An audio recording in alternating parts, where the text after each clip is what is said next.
Assalamualaikum warahmatullahi wabarakatuh. Halo semua, perkenalkan nama saya Syarifah Mukusum dari kelas 91. Di sini saya akan menceritakan sebuah legenda yang berjudul Legenda Lagaligo. Selamat menyaksikan. Kisah alam semesta terdiri dari 3 kosmologi dunia, yaitu dunia atas yang merupakan kerajaan langit dan dunia bawah yang merupakan kerajaan bawah laut. Sementara dunia tengah yaitu dunia yang berisi daratan yang terhampar di muka bumi. Raja Patotoe yang merupakan penguasa langit sekaligus sebagai penentu dari nasib alam semesta. Raja Patotoe mendapat laporan dari penjaga petir dan kilat. Sambil bersujud di depan rajanya, mereka berkata, "Ampun Baginda, baru saja pulang dari menjalankan tugas di muka bumi. Akan tetapi, kami menyaksikan tidak ada manusia di dalamnya. Kami merasa ada yang kurang, dan tidak benar-benar menjadikan arti kekuasaan yang mulia. Tanpa adanya manusia yang menjadi pemuja di dunia tengah, mungkin akan lebih baik kalau Baginda memutus salah satu dari pangeran untuk turun ke bumi, agar jadilah dia seorang raja yang dapat memiliki banyak keturunan di muka bumi." Mendengar akan hal itu, di dalam hati sang raja pun membenarkan kata-kata ini. Maka, beberapa waktu kemudian, raja mengadakan rapat agung di istana langit. Dewa-dewi dunia lain pun ikut diundang oleh sang raja. Setelah didiskusi yang cukup panjang, akhirnya langit memutuskan bahwa Batara Guru, putra pertama dari Raja Langit, selaku putra mahkota yang akan dinobatkan menjadi raja pertama di bumi, sekaligus untuk menjadi penguasa dari dunia tengah. Pada suatu waktu, pasangan ini mengadakan upacara ritual kedua putrinya. Diundangnya lah dewa dari negara seberang, akan tetapi setelah begitu lamanya menunggu, tidak ada satupun tamunya yang datang. Akhirnya, Lauring Persik pun marah. Dia buang semua hidangan acara yang sudah dipersiapkan. Dengan perasaan amat kesal, dilemparnya semua hidangan ke dalam sungai. Tindakan ini membuat Raja Langit pun murka dan mengambil nyawa suami istri itu pada waktu bersamaan.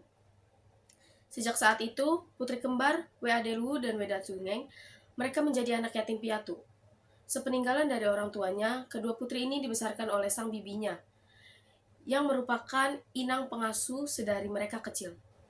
Pangeran Batara Ratu, yang kini telah tumbuh dewasa dan menjadi sebagai pelaut ulung yang sangat disegani. Seiring waktu mereka bersama, Batara Ratu pun rupanya jatuh hati kepada putri Wedatusngeng karena sama-sama anak dewa-dewi, maka darahnya sederajat. Maka menikahlah mereka dengan pesta meriah yang berlangsung selama berhari-hari. Beberapa waktu setelah itu pun, Putri Weadeluwu, kembaran dari Putri Wedatusngeng, mendapat lamaran dan juga menikah dengan sepupu Batara Ratu yang tinggal di Kerajaan Langit. Setelah 10 bulan tinggal di Tanah Luwu, Wedatusngeng akhirnya pun hamil dan melahirkan anak kembar emas. Mengetahui kabar yang sangat menggembirakan ini, datanglah Raja Batara Guru untuk memberi restu dan memberi nama kepada kedua cucunya. Untuk anak perempuan diberilah nama Wetendriabe, sedangkan untuk anak laki-laki diberi nama Saweri Gading. Rupanya, sewaktu melihat dua bayi kembar emas ini, Batara Guru dapat bayang kejadian di masa depan, di mana suatu saat dua saudara ini akan saling jatuh cinta. Batara Ratu yang takut ramalan ini benar-benar akan terjadi, kemudian membesarkan kedua anaknya secara terpisah. Berat hati, Putri Wetendriabe sejak bayi harus dibesarkan jauh dari ekspektasi lingkungan istana. Sedangkan Pangeran Saweri Gading, ia dibesarkan sebagai putra mahkota di dalam lingkungan istana. 20 tahun telah berlalu. Pangeran Saweri Gading telah tumbuh menjadi seorang pemuda yang gagah, rupawan. Begitupun dengan Putri Wetendriabe yang tumbuh menjadi cantik jelita, dan memang sudah saatnya pula bagi mereka untuk mencari pasangan hidup. Rencananya, Putri Wetendriabe akan dijodohkan dengan Remang-Remang yang merupakan anak dewa-dewi dari Kerajaan Langit. Tapi sebelum ditunangkan, sudah selayaknya diadakan dulu upacara kedewasaan bagi Putri Wetendriabe. Hal inilah yang membuat Batara Ratu dan istrinya berpikir keras, bagaimana caranya mengadakan upacara besar dan mengundang orang banyak tanpa diketahui oleh Pangeran Saweri Gading. Maka, diutuslah Pangeran Saweri Gading ke Ternate dengan alasan mewakili Kerajaan Luwu dalam acara pertemuan para pangeran.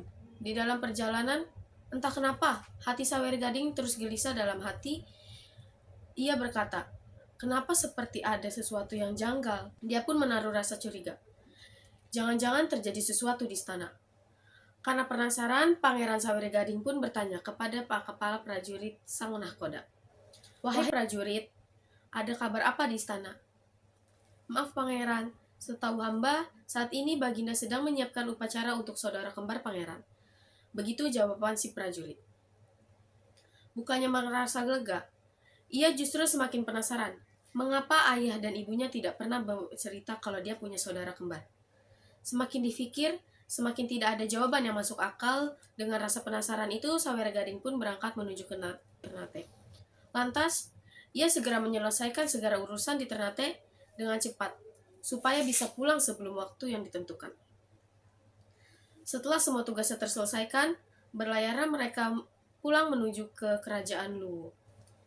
Beberapa hari kemudian, meski masih ragu dan masih kesal karena tidak diperbolehkan menikahi kembarannya, berlayarlah Saweregading ke negeri Cina untuk menjemput Wei Chudai.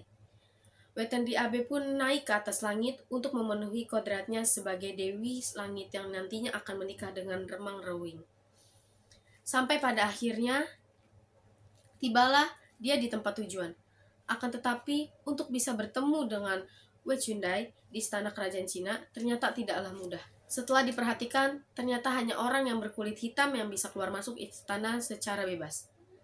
Untuk berdagang dengan pihak kerajaan sebagai keturunan dewa-dewi, dengan mudahnya dia dapat meminjam raga orang lain yang berkulit hitam. Saweregading pun akhirnya berhasil memasuki lingkungan istana, tanpa sedikit pun dicurigai. Kemudian, secara diam-diam, ia mencari Putri Wei Chudai. Betapa sangat herannya Saweregading ketika melihat Putri Wei Chudai, dia benar-benar sangat mirip dengan Putri Wetendri Abe. Merasa senang, Saweregading pun akhirnya merubah kembali wujud aslinya dan dengan segap menghadap kepada Raja Kerajaan Cina. Diceritakanlah bahwa dia adalah keponakannya dari Kerajaan Luwu dan berlayar jauh-jauh ke negeri Cina dengan maksud untuk melamar Putri Wei Chudai. Raja Cina pun percaya karena dahulu kala Raja Batara Latu memang pernah kirim kabar bahwa anaknya lahir kembar emas. Maka dipanggillah Putri Wei Chudai untuk dilihat kecocokannya rambut, gelang, serta cincin milik dari Wetendri Abe. Setelah dicoba semua perhiasan itu, ukurannya pas dan sama persis dengan ukuran Wetendri Abe. Di sisi lain, Saweregading memiliki paras tampan. Rupanya membuat Putri Wei Chudai pun jatuh cinta. Menikahlah Saweregading dan Wei Chudai di kerajaan Cina. Pesta pernikahan pun dirayakan meriah yang berlangsung selama 7 hari dan dirayakan oleh seluruh rakyat negeri Cina yang juga berbahagia. Setahun berlalu, Saweregading dan Putri Wei Chudai pun dikaruniai seorang anak laki-laki yang diberi nama Lagaigo. Inilah legenda yang bisa saya ceritakan. Kurang lebihnya mohon maaf. Wassalamualaikum warahmatullahi wabarakatuh.